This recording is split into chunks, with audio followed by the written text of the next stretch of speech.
So we're here at the Spin Rocinha DJ school in Rocinha, Favela. Spin Rocinha is a DJ school for young kids here in the favela to learn how to become DJs. And we're here to talk today to Zezinho. Hello. Alright, so Zezinho, why don't you tell us a little bit about this school? How did it get started?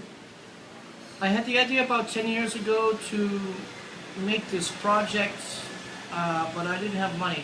And through the last 6 years of making tours through the community and educating people about the favela I live, I was able to raise enough money to make this project happen.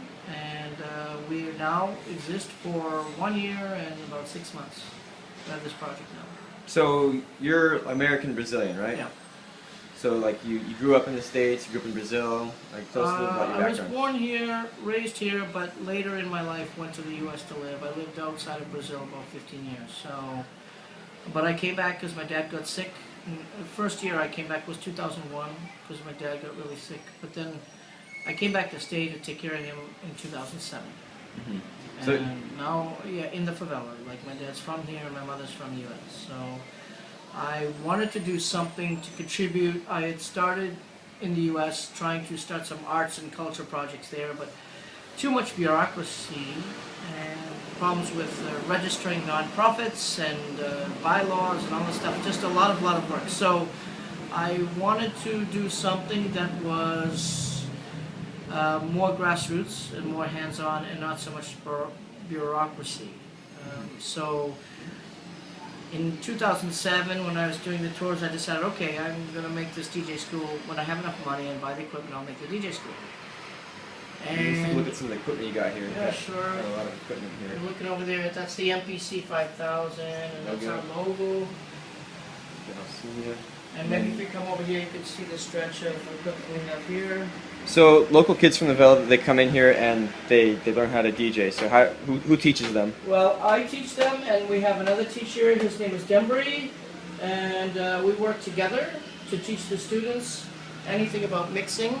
The minimum age is 17, and the reason why we have a minimum age is because we bring kids on field trips to clubs to teach them about like DJ etiquette and the business of DJing, and just being able to go to the club before and see how DJs set up their equipment, knowing how to plug in or take out the equipment.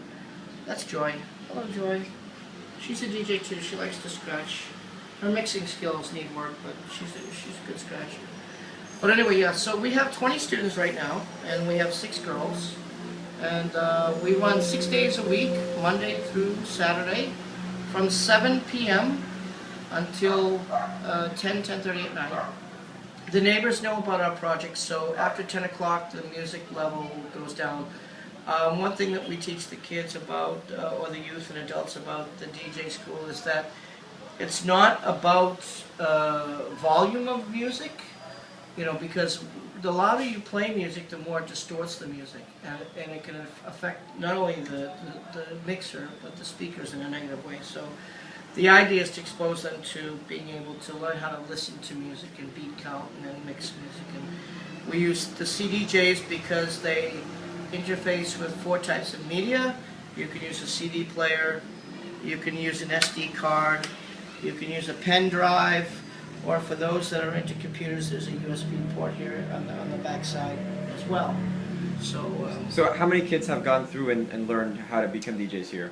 In the last year and a half, I don't know, we've had probably 30 kids come and go. And I know of 6 that are working as DJs now. Like they're actually making money DJing in the community or outside the community. The rest I'm not sure. Living in favela is difficult because things change for a lot of young people. They get a job that they have to work at the night, or they move, or family problems, or they go to night school. Things happen. So I think that's really cool though. There's turnover, but I mean, for those people that want to come, we don't have a time limit.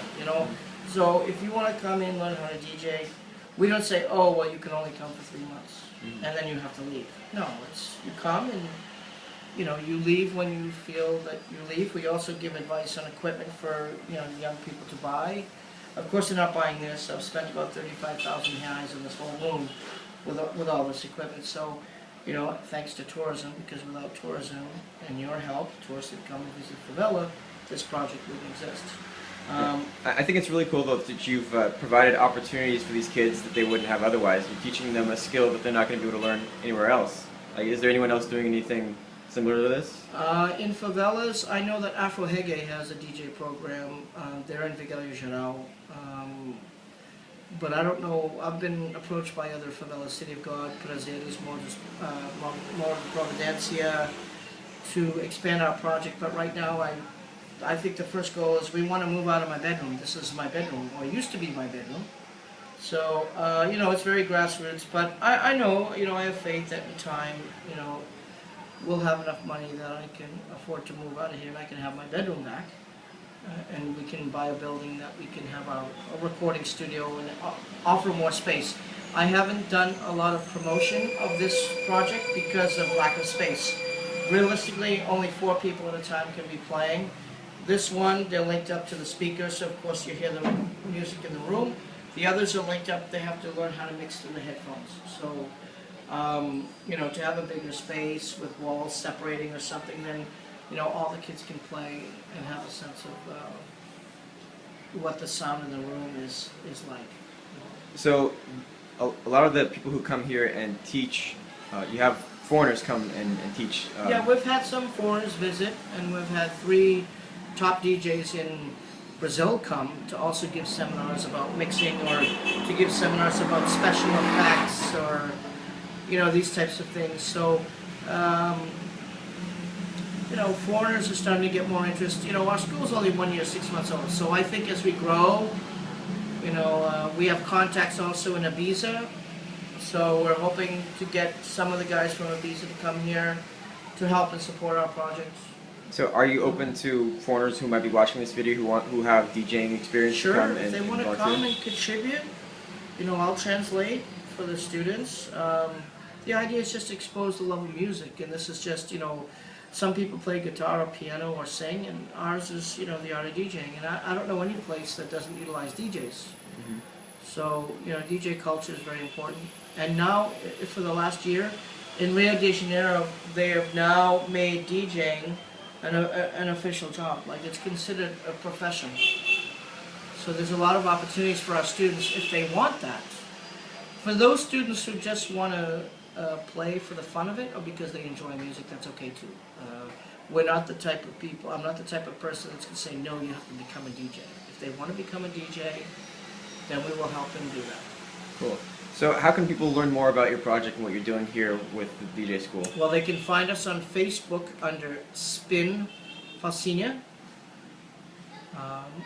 And there is a website there. You may want to turn the camera around and focus in on Spin Rocinha.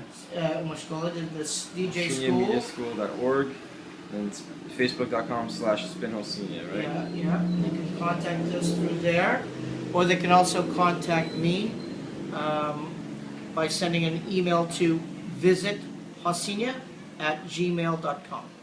Cool. All right. Well, thanks for letting us see your school here. No, thank you very much for coming and to visit. Thank you. All right, take care.